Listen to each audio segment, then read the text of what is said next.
Notre pays, comme l'ensemble des nations du monde, a connu une année 2024 difficile à beaucoup d'égards. Au cours de l'année écoulée, les conséquences de nombreux conflits ont pesé sur chacun d'entre nous.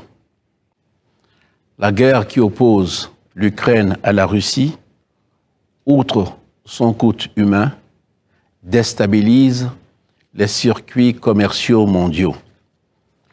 Le conflit israélo-palestinien exacerbe le risque d'un embrasement généralisé au Moyen-Orient.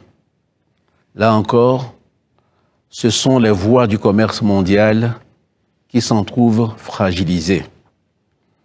Plus préoccupant, le risque de guerre commerciale s'est accru, en particulier entre les États-Unis et la Chine.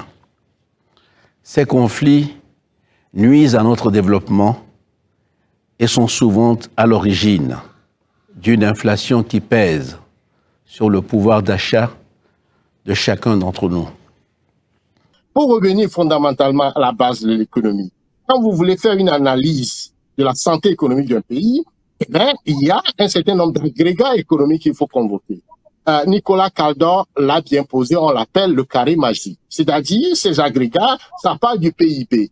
Le PIB, qui est la capacité productive d'un pays, c'est-à-dire l'ensemble des valeurs, des services et des biens produits, n'est-ce pas, sur une période donnée, sur un territoire donné. Et donc, le PIB du Togo, quand vous analysez la capacité productive du Togo, vous vous rendez compte que c'est un pays, l'industrialisation pendant ces 20 ans, le programme d'industrialisation reste encore à l'état primaire. Le Togo n'a pas d'industrie. Les seules industries que nous avons, c'est les industries extractives, notamment pour le phosphate et un certain nombre de minéraux. Mais ces industries ne rentrent même pas dans le budget national parce que ça rentre directement dans les caisses de fonds d'acidité et de sa mafia. C'est de ça qu'il s'agit. Et donc, étant donné que nous n'avons pas cette capacité productive, et bien, qu'est-ce qui arrive? Le deuxième agrégat qui est convoqué, c'est les balances de paiement. Donc, le Togo est déficitaire en termes de commerce extérieur puisque nous importons tout et que ce que nous exportons est tout à fait insignifiant par rapport à cette capacité, à ce que nous importons. Ça veut dire que le Togo est dépendant de l'extérieur.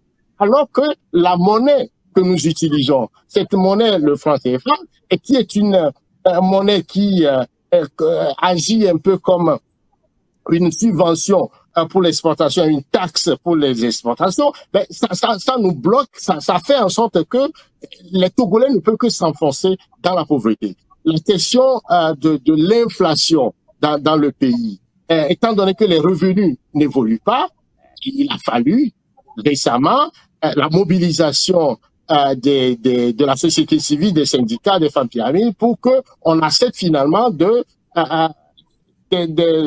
d'indexer, n'est-ce pas, le SMIC, le salaire minimum garanti à 52 000. C'est le plus faible de la région. Donc, avec un pouvoir d'achat aussi faible, comment voulez-vous que les Togolais puissent consommer? Alors que la consommation est une fonction du revenu. C'est-à-dire que quand les gens ont la capacité de pouvoir consommer, ça veut dire quoi? C'est une demande. Et cette demande-là permet aux entreprises de répondre, n'est-ce pas, à travers une offre à cette demande. Merci, M. Thierry. Vous n'avez pas de moyens de pouvoir consommer, et bien vous rentrez dans une forme de déflation, c'est-à-dire les gens sont tellement pauvres qu'ils ne peuvent pas consommer. Donc nous sommes, quand vous convoquez donc ces agrégats, que ce soit le PIB, que ce soit l'inflation, que ce soit la croissance économique, eh bien vous comprenez que nous sommes en train au fond de la piscine et ce pays, tout simplement, ne répond pas aux objectifs d'un pays normal. Vous savez, le Togo n'est pas un pays normal.